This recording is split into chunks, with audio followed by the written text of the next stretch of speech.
Bien, lo que hay que hacer para resolver la situación del ejercicio es, como siempre, hacemos un pequeño dibujo de la situación física que tiene lugar, ¿vale?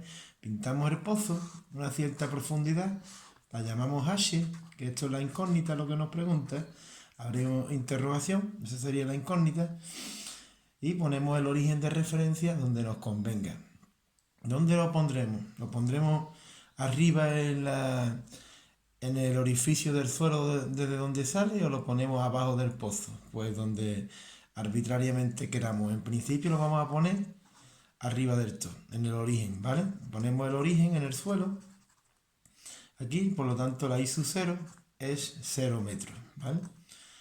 Ahí vamos a empezar poniendo, aunque pues igualmente lo podemos poner aquí abajo, donde queramos. Vamos a empezar probándolo ahí en ese punto, ¿vale? Lo vamos a referir como el movimiento relativo y depende del origen de referencia, pues lo primero que hay que hacer, como sabemos, es indicar el origen de referencia, donde se encuentra el observador. Lo ponemos ahí, ¿vale? Suponemos que el observador está en ese punto, ¿de acuerdo? Entonces, a partir de ahí hay que tener claro lo que ocurre en el fenómeno, en el ejercicio. Lo que ocurre es que aquí hay dos etapas claramente diferenciadas. Por una parte, hay una caída libre desde que soltamos la piedra, aquí arriba, que soltamos la piedra, y cae aumentando su velocidad hacia abajo, acelerado gracias a la gravedad, con caída libre. ¿De acuerdo? Eso es una primera etapa, la caída hasta el fondo del pozo, donde se encuentra el agua. Por lo tanto, podemos hablar de la etapa 1, que es la caída libre, y por otra parte, lógicamente, una vez que llega la piedra abajo al agua y choca contra el agua, eso produce un sonido, evidentemente, y ese sonido tiene que subir hacia arriba hasta que llega a nosotros otra vez, que estamos aquí arriba en la abertura del pozo. Por lo tanto, la etapa 2 tiene que subir el sonido a velocidad constante. El sonido se mueve a 340 metros por segundo. O sea, la etapa 2 es un movimiento rectilíneo uniforme en el que sube el sonido a velocidad constante, concretamente a 340 metros por segundo.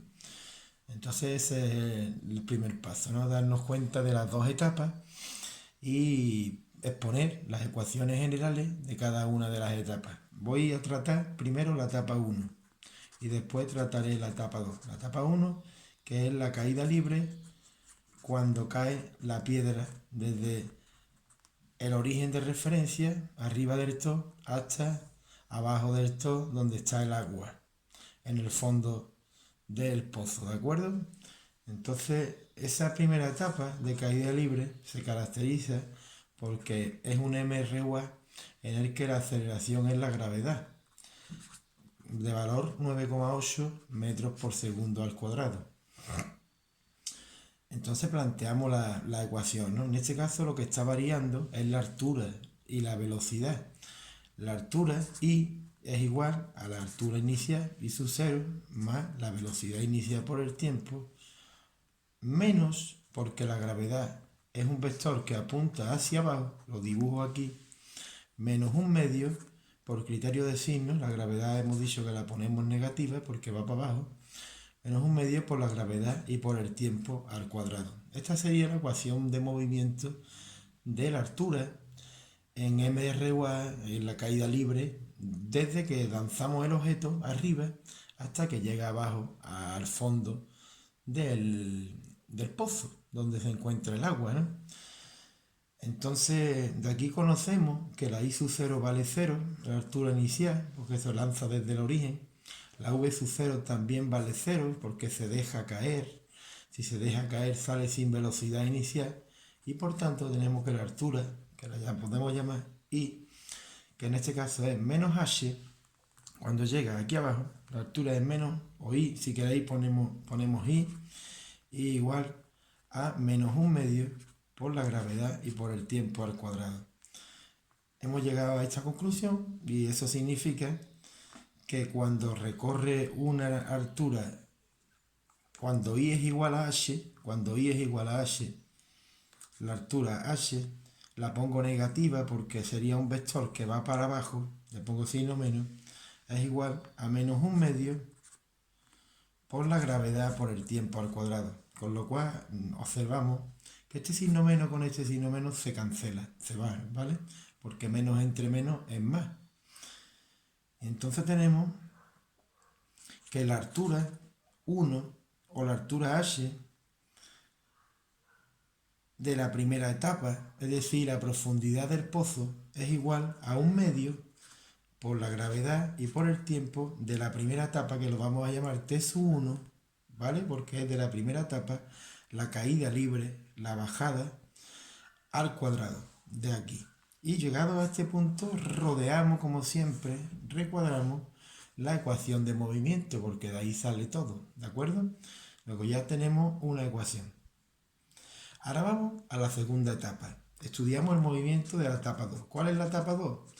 Pues una vez que cae la piedra, ahora tiene que subir el sonido para arriba, desde el agua del fondo, donde ha tomado contacto la piedra con el agua, hasta la boca del pozo, donde está el hombre esperando.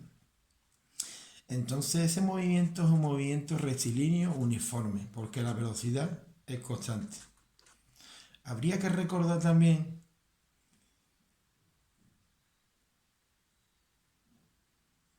aunque en realidad no lo digo porque creo que no nos va a hacer falta, ¿vale? Lo obviamos. En la etapa 2 es MRU sube el sonido a velocidad constante. ¿A qué velocidad? La velocidad del sonido, que es de 340 metros por segundo. Hay que saberlo, ¿vale?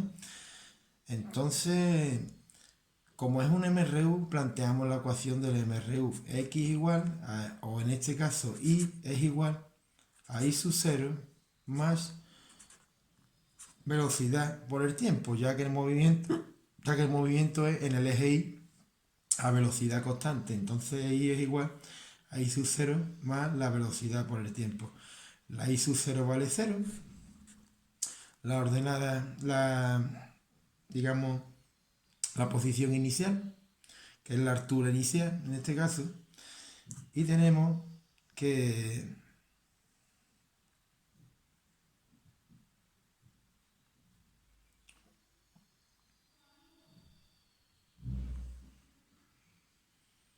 tenemos que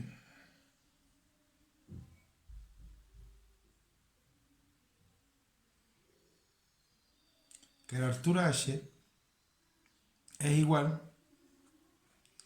a la velocidad del sonido, que es constante, por el tiempo de la segunda etapa, que ahora llamamos T sub 2. ¿Vale? Esta es la altura h también, que es el tiempo de la segunda etapa que llamamos T sub 2.